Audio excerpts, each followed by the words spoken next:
E aí, gente, era nem Science aqui. A gente vai para nossa aula 2 do nosso curso de economia. A gente vai falar hoje sobre o período neolítico, né? Como isso é importante para o nosso entendimento sobre economia, né? Então, a economia atual não nasceu numa bolha, ela não brotou do chão e virou o que é hoje. Tem processos, né? Que são importantes para a gente entender como a civilização passou a taxa de produção atual e o avanço do capitalismo em si. Então, antes do neolítico, a gente tem o período paleolítico,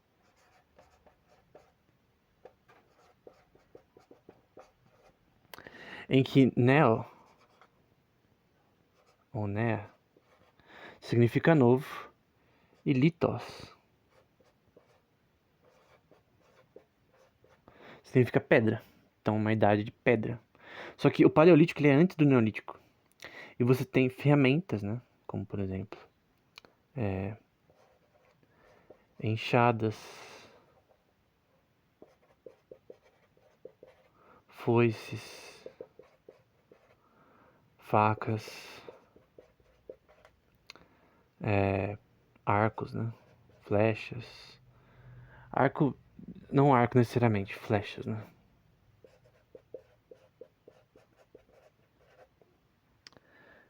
Não no sentido posterior, mas avançado. Só que usando pedra necessariamente. Então, se eu puder desenhar aqui, por exemplo. Então tem um exemplo que eu vi. Basicamente você tem uma estrutura que vai prender a pedra aqui com o cabo, né?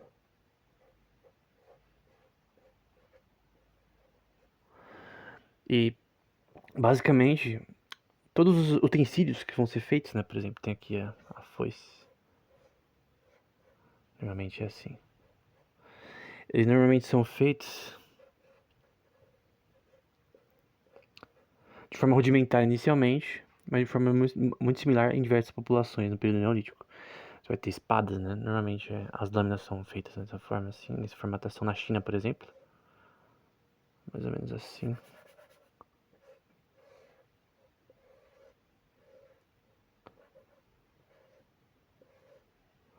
Você tem uma estrutura mais ou menos assim, de lâminas, né? Tu vai ter espadas, né? Tô copiando aqui de exemplos reais, tá? Aqui eu fiz grande demais, mas... Enfim, normalmente é mais agudo, né? Mas enfim. Com pedra, inicialmente. Então, é tipo Minecraft, né? Tu não começa ali com madeira, depois vai pra pedra, depois vai pra ferro e assim sucessivamente. É a mesma coisa nesse período. Só que o período paulítico ele é marcado por uma coisa. Que é chamado de Hunter-Gatherer.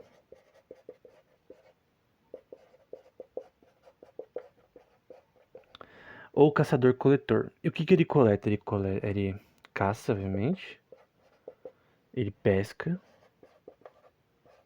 E ele coleta fruta silvestre, por exemplo.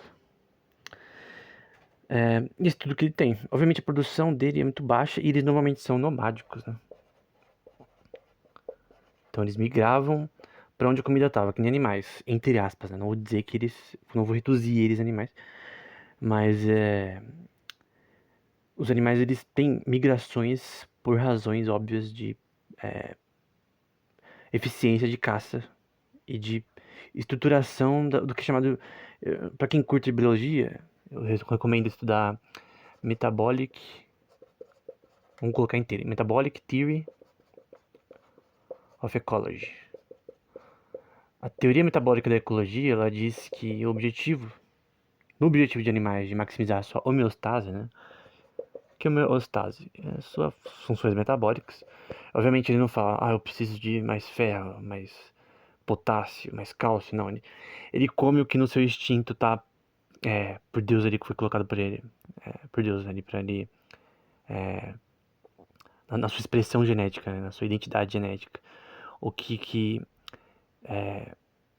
está no seu repertório, né? Então, de um predador, de um herbívoro e etc. Onívoro, enfim. E ele quer maximizar essa homeostase. que é uma relação energética, né? Só que para maximizar o resultado, ele tem que ter eficiência de caça, no caso de animais, ou de coleta, no caso de animais herbívoros. Não vou dizer que animais, né, que peixes pescam, né? Mas enfim, obviamente animais aquáticos na caça dentro da água, né? Ou na coleta dentro do repertório que ele tem ali, né? No seu habitat. E o Hunter-Gatherer ele tem que fazer isso, só que é muito não produtivo. E eventualmente o Hunter-Gatherer ele vira um sedentário, né? Ele vira sedentário. Não no sentido pejorativo, né? Nós somos povos sedentários, por exemplo. Mas não no sentido pejorativo, no sentido que ele não é nomádico, né? Ele fica num local. É basicamente essa a ideia. Então, é uma transição de nomádico para sedentário. Embora vão existir povos nomádicos ao longo da história, avançados ao ponto de tretar com povos sedentários e avançados. Então, você tem os Citas, por exemplo, você tem os Xiongnu na China, os Hunos, enfim. Existiram vários povos sedentários que tiveram clashes com povos nomádicos, né? Israel foi nomádico por 40 anos, por exemplo, antes de ser sedentário no Israel, conquistando as terras de Canaã. E normalmente, povos tribais e clãs, eventualmente, por disputa de terra, e a criação de cidade-estado vinha através de guerra, né? Não era na paz, não. Todas as terras que a gente vê hoje tiveram conflitos de unificação, eventualmente, em certos contextos, né? Bom, em relação a isso, também você vai ver uma produção de cerâmica. Então, bastante cerâmica, em vários contextos, né? Aí depende aí do ponto de vista de cada civilização, né? De como era a cerâmica deles. Com argila, resina, várias coisas desse tipo. Tinca, eu realmente não sei o que é em português. Mas enfim, vários tipos de materiais. Além disso, posteriormente, eles começaram a avançar na agricultura, né? Então, a diferença do Neolítico para o Paleolítico é o avanço da agricultura, seja em ferramentas ou conhecimento. E aí tem um aumento de produção. Por exemplo, arroz, milheto. Por sinal, eu vi o milheto hoje no Ghost of Tsushima. Tava jogando esse jogo. Tem uma parte que ele cita. Porque lá em Tsushima, e no Japão também, na época da imigração dos Toraidin, milheto era muito cultivado. Na China também. Então, arroz, milheto, diversos tipos de commodities além dela. No Japão também tinha uma coisa chamada wet rice, que é basicamente uma forma de cultivo que é submerso, né? Wet rice.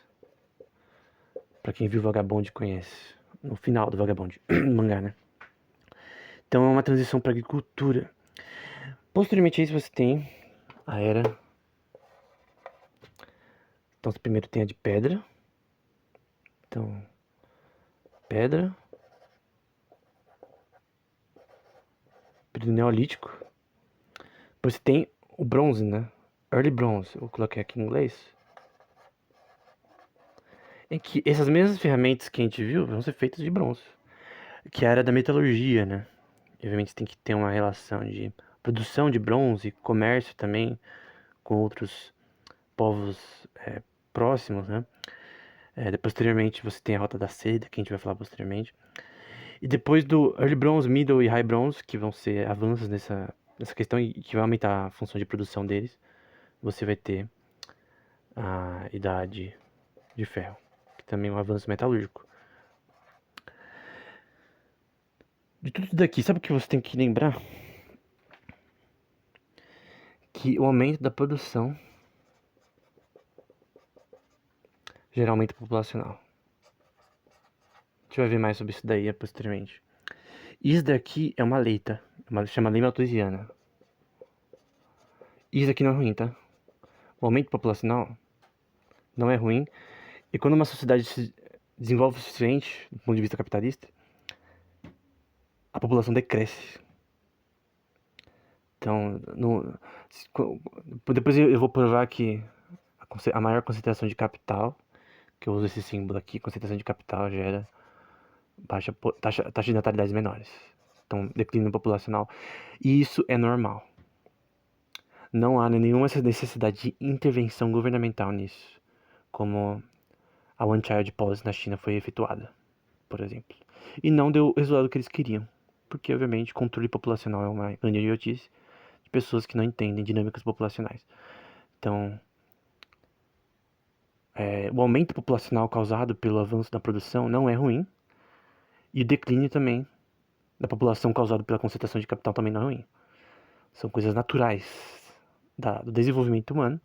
Quem nega isso, nega a história, né? Então esse é o print para quem quiser ver tudo de uma vez. Na próxima aula a gente vai falar sobre a China.